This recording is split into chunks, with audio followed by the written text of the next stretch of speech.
Israel और Hamas युद्ध के बीच गाजा में इजरायली फौज को काफी नुकसान उठाना पड़ रहा है। इजरायल ने जब से गाजा में जमीनी हमले शुरू किए हैं तब से उसके 100 से ज्यादा सैनिक मारे जा चुके हैं, क्योंकि घनी आबादी वाले इलाके का फायदा उठाकर हमास की सैन्य शाखा अल कासिम ब्रिगेड IDF पर जवाबी हमले कर रही है। यहाँ तक कि इजरायली सैनिकों को बूबी ट्रैप में भी फंसाया जा रहा है, लेकिन अब तक ऐसी खबर आई है जिससे ये लगता है कि हकीकत में इजरायली सेना गाजा में चुनौतियों का सामना कर रही है।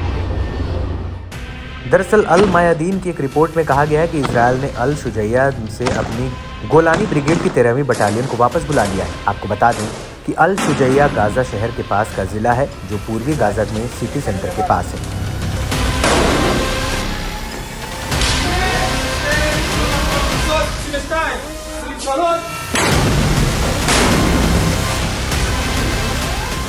मीडिया रिपोर्ट के मुताबिक इसी इलाके में 12 दिसंबर 2023 को गोलानी ब्रिगेड के 2 बड़े सैन्य अधिकारियों को मिलाकर 7 जवान मारे गए थे।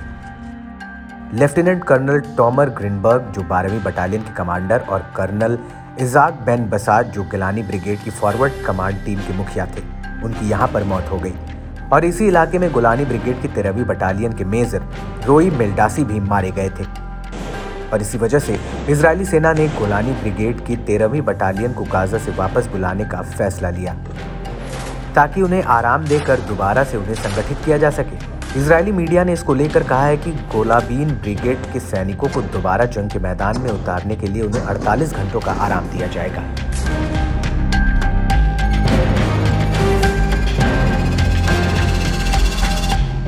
लेकिन बड़ा सवाल उठता है कि आखिर इजरायल की गोलानी ब्रिगेड है क्या? तो आपको बता दें कि गोलानी ब्रिगेड इजरायल सेना की सबसे अनुभवी फोर्स है, जिसमें 8 बटालियन है।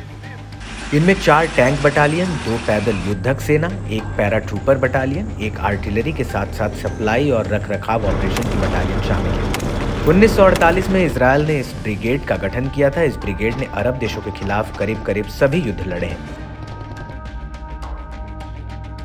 साल 2014 में गाजा के अल शुजैया में गोलानी ब्रिगेड को भारी नुकसान हुआ था, और अब एक बार फिर से इसी इलाके में गोलानी ब्रिगेड के दर्जन भर टॉप अधिकारी मारे गए हैं। इस वजह से आराम देने के लिए इजरायल को गोलानी ब्रिगेड को वापस बुलाना पड़ा।